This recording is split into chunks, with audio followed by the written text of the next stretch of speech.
Good morning प्यारे बच्चों। कल हम लोगों ने प्राकृतिक संख्याओं, पूर्ण संख्याओं, पूर्णांक और वास्तविक संख्याओं के बारे में सीखा, जाना। मैंने उसको YouTube पे डाल दिया ताकि आप आसानी से उसको देख सकें। व्हाट्सएप पे भी डाल दिया है। फिर भी कुछ बच्चों की का मैसेज आया कि सर जो है हम देख नहीं पा रहे हैं। तो बेटा आपसे ये कहना है कि आप जब भी आपके पास नेटवर्क आए तुरंत उसको आप डाउनलोड कर लीजिए और उसके बाद जो है वीडियो को देखिए। समस्याएं हैं लेकिन इन समस्याओं से ही जो है हम लोग लड़ेंगे, तभी आगे बढ़ेंगे। आज हम कल से आगे बढ़ेंगे। जो कल हमने सीखा है उसके आगे बढ़ेंगे। कुछ छोटी छोटी बातें हैं। अपने प्रश्नावली को शुरू करने से पहले हम कुछ और बातें सीखेंगे। बहुत सी बातें ऐसी हैं जो आप जानते हैं, लेकिन उनमें कुछ छोटी छोटी बातें हैं जिनको आपको जानना बहुत आवश्यक है। जैसे कि अगर आपसे कोई पूछता है कि लासा और मासा जानते हो आप, तो आप कहेंगे इसलिए अरे सर जी तो पास से ही लगाते आ रहे हैं, लासा मासा में क्या है। हम आपसे कहेंगे कि ला सा और मासा जानते हैं आप कहोगे अरे सर जी इसमें कौन सी बड़ी बात है, आप क्या सिखा रहे सर, ये तो हम लोग कक्षा 5 से सीखते आ रहे हैं, 4 से सीखते हैं, लासा मासा में क्या है। लेकिन प्यारे बच्चों, अगर मैं आपसे पूछूंगा कि ये लासा का पूरा नाम बताइए, मासा का पूरा नाम बताइए, तो आप कहेंगे जनरली जो बच्चे बोलते हैं लघुत्तम समापवर्तक और महत्तम समापवर्तक, जल्दी उच्चारण में यही बोल देते हैं। तो पहली गलती हो गई, लघुत्तम समापवर्तक और महत्तम समापवर्तक एकदम गलत है बेटा। सामान्य सबसे इंपॉर्टेंट और सबसे आवश्यक बात यह है कि इसका नाम लेना ही, मैं आज आपको जो बताने जा रहा हूं वो बड़ी छोटी सी बात है, लेकिन अक्सर लोग प्रोनाउंसिएशन करने में, उच्चारण करने में गलत करते हैं। तो आइए देखते हैं कि इसका क्या अर्थ है, क्या मतलब है, कैसे इसका उच्चारण किया जाता है। तो लासा का जो पूरा फुल फॉर्म है वो क्या होगा, लघुत्तम समापवर्ती, लघुत्तम समापवर्त। और ज्यादातर लोग बोलते हैं लघुत्तम, ज्यादातर लोग क्या बोलते हैं लघुत्तम, और जबकि है क्या लघुत्तम बेटे, लघुत्तम समापवर्ती। और जल्दी सब अगर कोई पूछता है लघुत्तम जानते हो, लघुत्तम जानते हो, जी नहीं बेटे, ये लघुत्तम नहीं है, ये लघुत्तम है, लघुत्तम समापवर्ती। और मासा का जो फुल फॉर्म है वो है महत्तम समापवर्तक। तो सबसे पहले आपको ये स्पष्ट होना चाहिए, आप जब बोलते हैं तो ये गलतियां करते हैं, लघुत्तम नहीं बोलते हैं, आप लघुत्तम बोलते हैं। तो पहली बात ये हो गई। अब आप सोच रहे हैं कि सर इतनी छोटी बात, इससे हमको जानने से मतलब है, सवाल लगाने से मतलब है, ये इतनी छोटी बात अगर नहीं भी जानते तो क्या दिक्कत है। बेटे दिक्कत है, क्योंकि इसके इन शब्दों में ही सारी बातें छिपी हुई। तो कैसे छिपी हुई है, आइए हम लोग देखते हैं। तो सबसे पहले हम लघुत्तम समापवर्त के बारे में बात करेंगे। किसके बारे में बात करेंगे बेटे, लघुत्तम समापवर्त के बारे में बात करेंगे, और फिर महत्तम समापवर्तक के बारे में बात करेंगे। जब आप छोटे थे तो आपसे कहते, आप सब सवाल लगाते थे तो आपसे कहते जहां छोटी से छोटी हो वहां लासा लेना है, और जहां बड़ी से बड़ी हो वहां मासा लेना है। जनरली बस आप यही पकड़े, जनरली आपने यही सीखा कि जहां छोटी से छोटी वहां लासा और जहां बड़ी से बड़ी वहां मासा। लेकिन प्यारे बच्चों, बहुत बड़ा अंतर है लासा और मासा में, बहुत बड़ा अंतर है लासा और मासा में। आइए उसको हम स्पष्ट करते हैं, उन चीजों को सीखेंगे और हमें उम्मीद है कि फिर आप कभी नहीं भूलेंगे।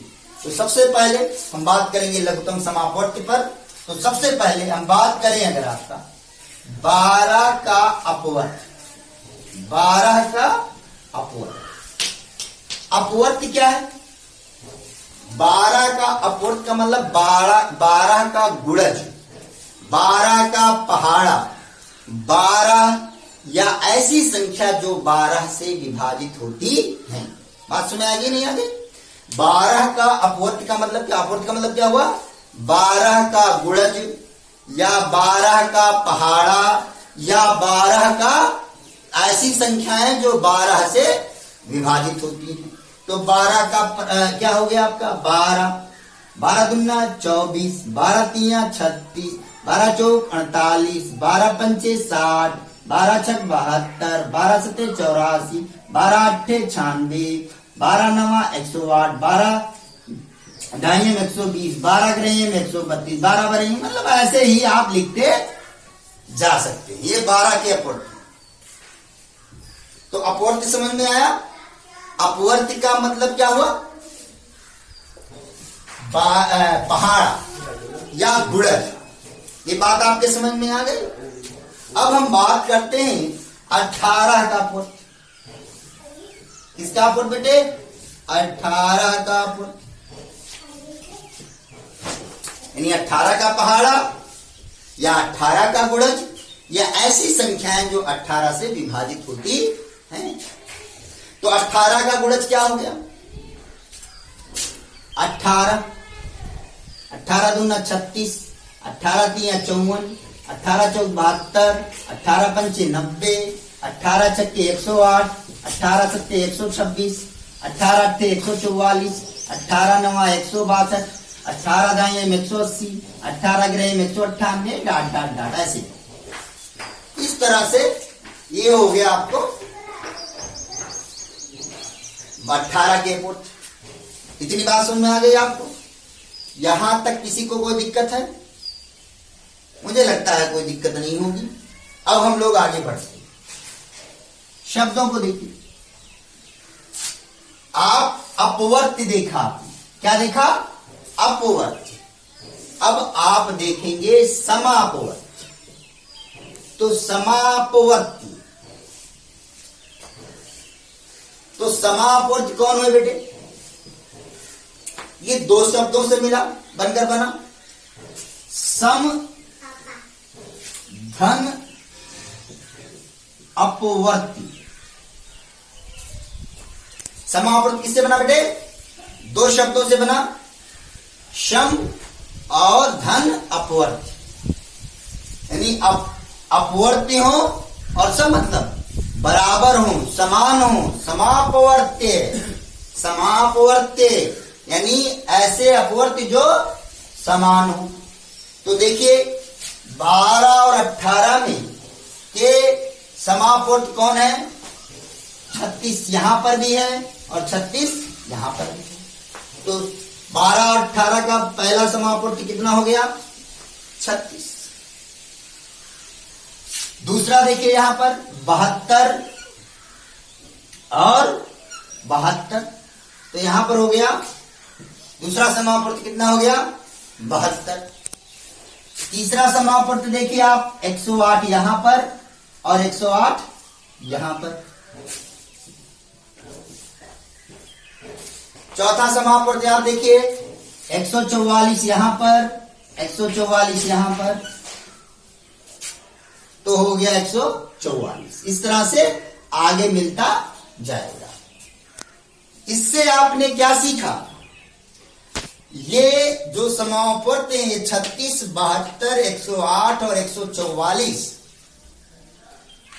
वो ऐसी संख्याएं हैं जो 12 के पहाड़े में भी आती हैं और 18 के भी पहाड़े में आती है। अर्थात 36, 72, 108 और 144 ये ऐसी संख्याएं हैं जो 12 का भी अपवर्त्य है और 18 की भी अपवर्त्य है। अर्थात 36, 72, 108, 144 ऐसी संख्याएं हैं जो 12 और 18 दोनों से विभाजित होती है। तो समापवर्त का मतलब समझ में आया? ये 12 और 18 के समापवर्त हैं, अर्थात ये सभी संख्याएं 12 और 18 से विभाजित होती है। समझ में आया कि नहीं आया? तो अब आप समापवर्त जान गए। क्या जान गए आप? समापवर्त। पहले आपने क्या जाना? अपवर्त जाना। अब आपने क्या जाना? समापवर्त जाना। अब लघुत्तम समापवर्ती, लघुत्तम समापवर्ती। तो लघुत्तम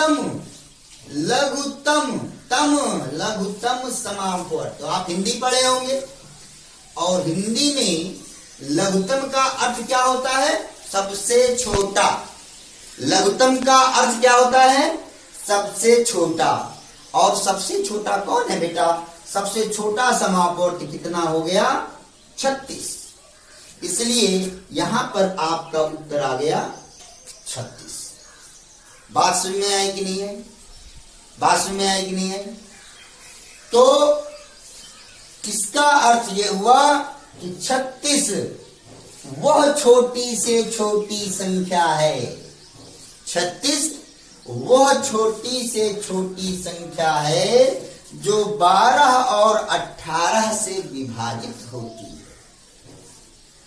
अर्थात जब आपसे कोई कहता है कि 12 और 18 का लासा निकालिए, तो आप 12 और 18 का लघुत्तम समापवर्त निकाल रहे हैं। लघुत्तम समापवर्त निकाल रहे हैं, अर्थात वो छोटी से छोटी संख्या ज्ञात कर रहे हैं जो 12 और 18 से विभाजित होती है। तो अब तो मुझे लगता है कि आपको एकदम क्लियर हो गया होगा। समापवर्त आप समझ गए होंगे। दोनों में लासा और मासा के शब्दों में जो अंतर हो जान गए होंगे।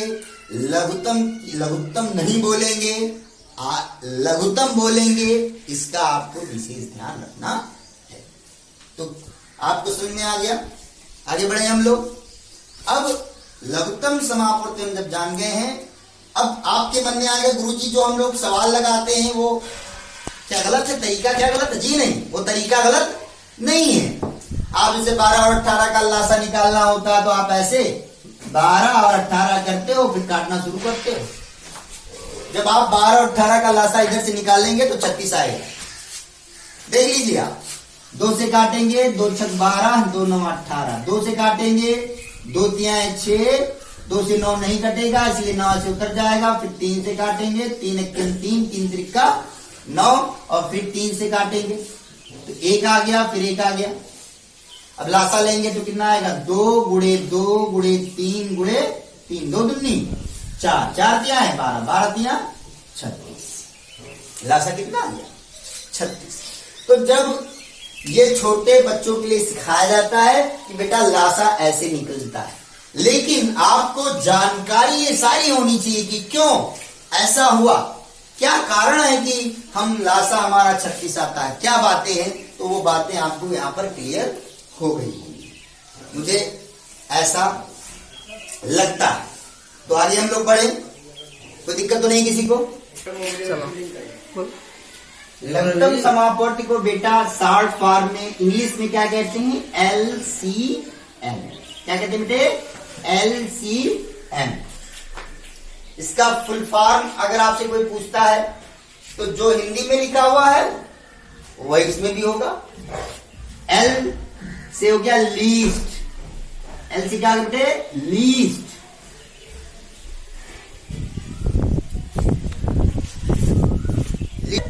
छोटा। कॉमन,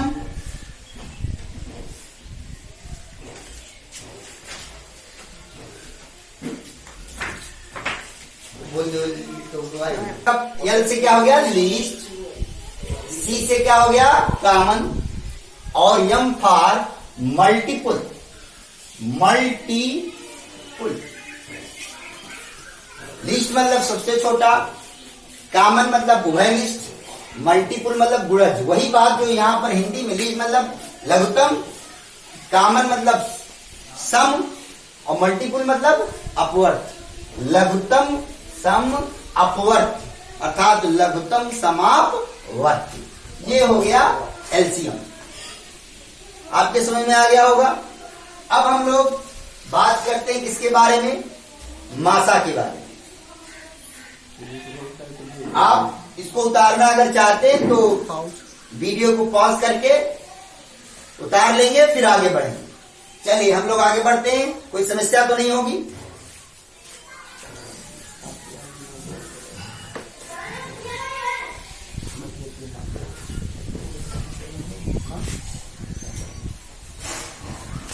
तो सबसे पहले अब हम बात करेंगे मासा।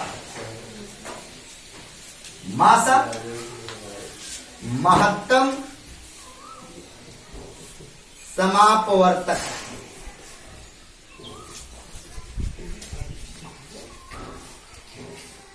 इसे अंग्रेजी में दो नाम से कहा जाता है, एक HCF कहा जाता है और या GCD कहा जाता है। HCF या GCD। H फॉर हाईएस्ट, अगर HCF की बात करेंगे तो हाईएस्ट, C फॉर कॉमन और F for factor. Highest common factor. अगर हाई मतलब महत्तम, कॉमन मतलब सम, फैक्टर मतलब अपवर्तक। महत्तम समापवर्तक। इसी तरह से अगर GCD की बात करें, दोनों का मतलब G for greatest, C for common और D फॉर डिवाइजर। तो चाहे HCF लिखा हो आपकी किताब में या GCD लिखा हो, तो आपको केवल मैंने इसलिए बता दिया है कि आप समझ सकें। क्योंकि एनसीईआरटी बुक में महत्तम समापवर्तक की जगह पर ज्यादातर HCF और LCM, लघुत्तम समापवर्तक के लिए LCM और महत्तम समापवर्तक के लिए HCF का इस्तेमाल किया गया है। तो हमने कहा कि आपको इसके बारे में ही बताया जाए, ताकि आप जब किताब खोलें तो आपको वो बातें समझ में आए। ये हमने अलग से बता दिया कि अगर आपको कहीं किसी अन्य बुक में या कहीं पर कोई समस्या, तो ऐसा ना सोचे कि GCD हम जानते ही नहीं थे कि कौन सी चीज होती है। तो महत्तम समापवर्तक का फुल फॉर्म हो गया हाईएस्ट कॉमन फैक्टर। अब आगे बढ़ते हैं, इसका क्या मतलब है।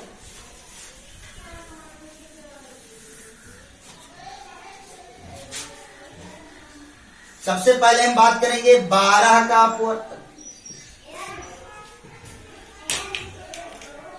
तो 12 का अपवर्तक, तो 12 का अपवर्तक का मतलब आप समझ सकते हैं कि ऐसी संख्याएं जिससे 12 विभाजित होती हो, या आप ऐसे भी जी हाँ, एकदम आपको दिमाग में केवल यही बैठाना है कि ऐसी संख्याएं जिससे 12 विभाजित होती है, वो 12 का अपवर्तक, फैक्टर, 12 का फैक्टर।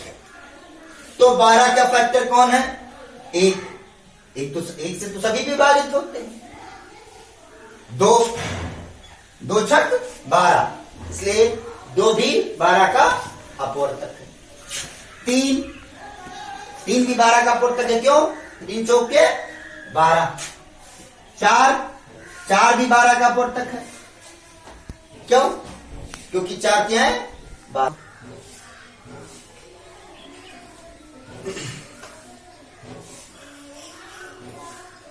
फिर 4 के बाद क्या आएगा? 5।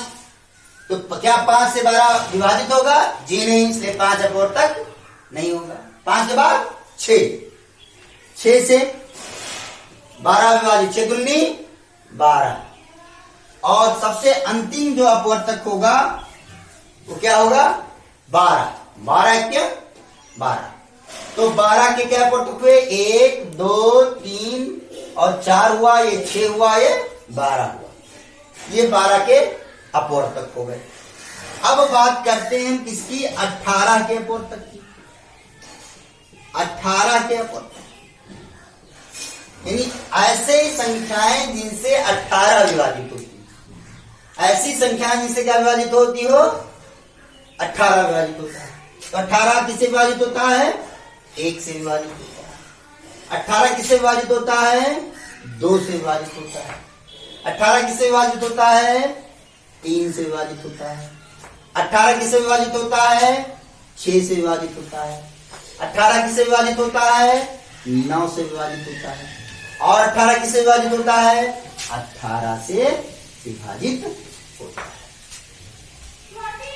ये 12 के अपवर्तक हैं, अर्थात ये ऐसी संख्याएं हैं जो 12 को विभाजित करती हैं, और ये ऐसी संख्याएं हैं जो 18 को विभाजित करती हैं। अब हम बात करेंगे समापवर्तक।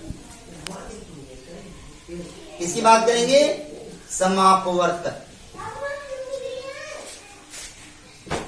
तो समापवर्तक समधन अपवर्तक, जैसे अभी बताया हमने यहां पर समधन अपवर्तक, यानी ऐसे अपवर्तक जो क्या हो, समान हो, उन्हें समापवर्तक कहते हैं। तो दोनों में देखिए 1 दिख रहा है कि नहीं दिख रहा है, जी हां दिख रहा है, 1 लिख देंगे। फिर दोनों में 2 दिख रहा है कि नहीं दिख रहा है, जी हां दिख रहा है, 2 लिख देंगे। दोनों में 3 दिख रहा है कि नहीं दिख रहा है, 3 लिख देंगे। और दोनों में 6 आ रहा है तो 6 हो गया, ये हो गया 6। तो अब 1, 2, 3 और 6 ये ऐसी संख्याएं हैं जो 12 और 18 दोनों को विभाजित करती है। तो आपने देखा दोनों में अंतर। जब हम अपवर्त की बात करते हैं तो उसमें हमने क्या देखा कि ऐसी संख्याएं जो 12 और 18 से विभाजित होती हैं, और यहां पर क्या देखा आपने, ऐसी संख्याएं जो 12 और 18 को विभाजित करती हैं। दोनों में अंतर, यहां पर 12 और 18 विभाजित होती हैं और वहां पर 12 और 18 विभाजित करती हैं। तो दोनों में जस्ट जमीन और आसमान का अंतर। अब तो मुझे लगता है कि आपको स्पष्ट हो गया। तो समापवर्तक समझ में आया कि नहीं है, एकदम समझ में आया होगा मुझे लगता है। अब बात आती किसकी, समापवर्तक हो गया, समापवर्तक हो गया। अब हम किसकी बात करेंगे, महत्तम। इसके आगे क्या लिखा हुआ, महत्तम। तो महत्तम समापवर्तक,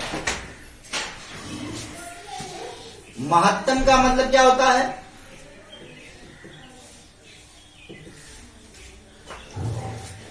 महत्तम का मतलब क्या होता है, सबसे बड़ा। महत्तम का मतलब क्या होता है, सबसे बड़ा समापवर्तक। तो सबसे बड़ा इसमें कौन है, 6।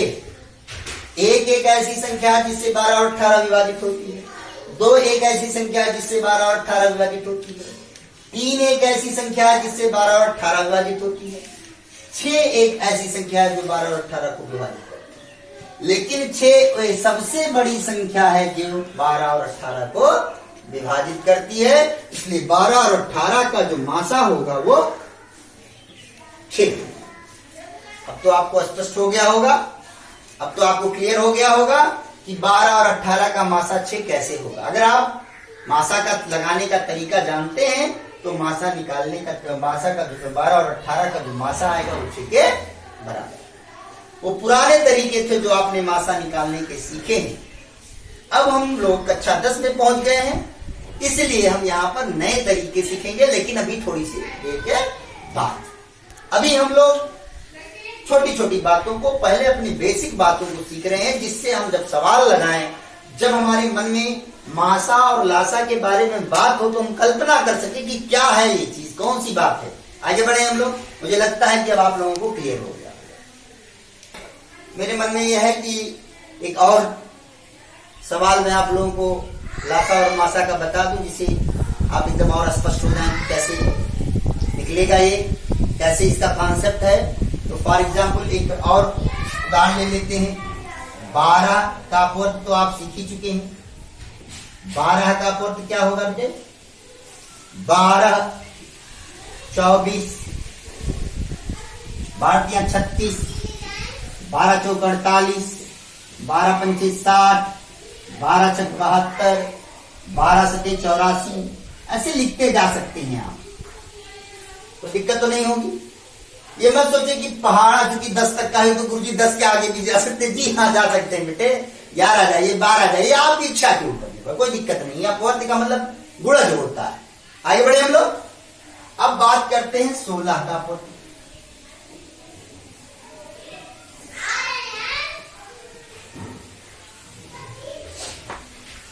इसमें और थोड़ा लिख लेंगे हम लोग।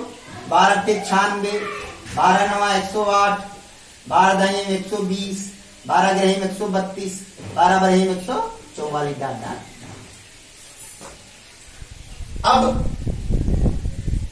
16 का 16 गुना 16 1 16, 16 गुना 32, 16 3 48, 16 चौका 64, 16 पंचे 80, 16 छक्का 96, 16 सत्ते 112, 16 अट्ठे 128, 16 9 144, 16 दाई 160 डाट डाट डाट। क्लियर हो गया? अब बोलोगे मन में गुरु जी इसको आपने 12 तक लिखा, 12 तक पढ़ा, इसको 10 तक पढ़ा, इससे कोई दिक्कत नहीं है। आप आगे भी पढ़ सकते, मैंने बता दिया है, आपकी इच्छा के ऊपर निर्भर। हमारा काम इतने में हो जाएगा, इसलिए हमने इतना ही लिखा है। आगे बढ़े हम लोग। और कोई संशय तो नहीं होगा? मुझे लगता है कि नहीं होगा। अब समापवर्त की बात करते हैं। तो समापवर्त क्या होगा? 48 इसमें भी है और 48 इसमें भी है, तो ये हो गया 48। 96 इसमें भी है और 96 इसमें, तो समापवर्त कितना हो गया बेटा? 96। फिर देखिए 144 यहां पर भी है और 144 यहां पर भी है, तो 144 हो गया। इस तरह से आगे भी हो सकता। तो 48, 96, 144 ऐसी संख्याएं हैं जो 12 और 16 दोनों से विभाजित होती हैं। अब बात किसकी करते हैं? लघुत्तम की। लघुत्तम समापवर्त। तो सबसे छोटा कौन हो गया बेटे? सबसे छोटा हो गया 48। 48 वो छोटी से छोटी संख्या है जो 12 और 16 दोनों से विभाजित होता है। अब यही मैं आपको अपवर्तक भी बता दूंगा ताकि आपको स्पष्ट रूप से दोनों का अंतर नजर आ जाए। क्लियर हुआ? फॉर एग्जाम्पल 12 का अपवर्तक इन्हीं दोनों संख्याओं को मिल रहा है ताकि आपको एकदम स्पष्ट हो जाए फिर से। तो 12 का अपवर्तक अभी हमने क्या बताया आपको? अपवर्तक क्या मतलब क्या बताया आपको? कि जो 12 जो ऐसी संख्याएं जिससे 12 विभाजित होती हैं, तो कौन होगा? 1,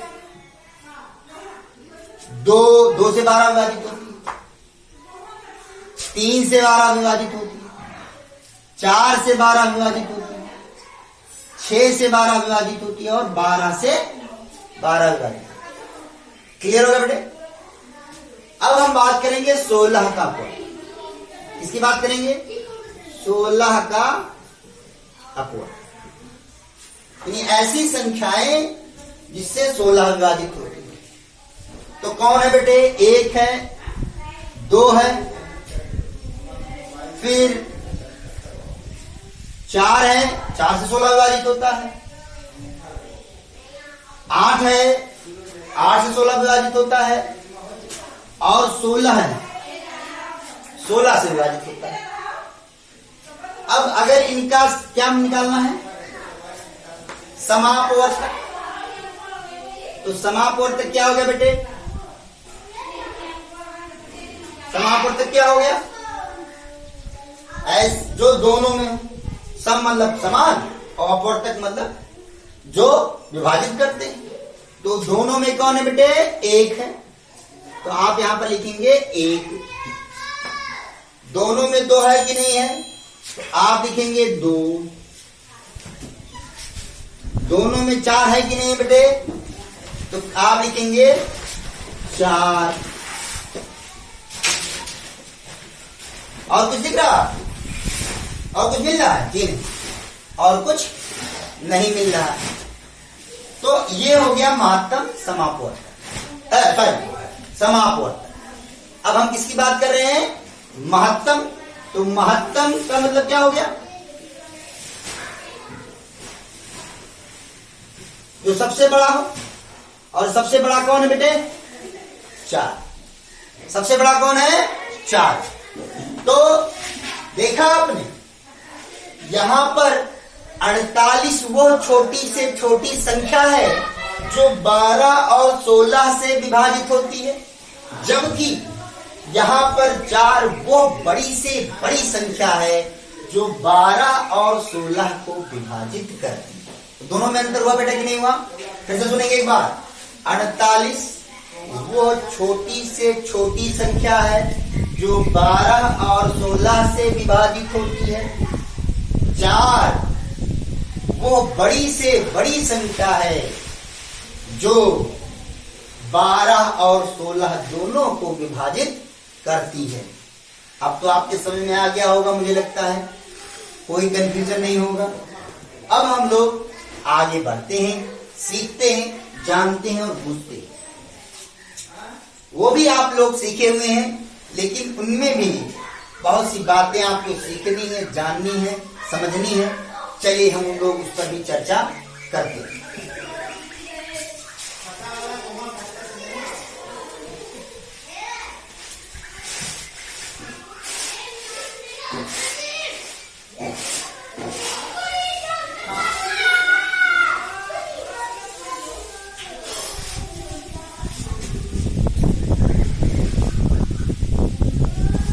सबसे पहले हम आपसे अगर पूछें कि छोटा सा एक सवाल लेते, 7 से अगर 19 को भाग दिया जाए तो कितना हो गया? 7 दूनी 14। शेषफल कितना आ गया?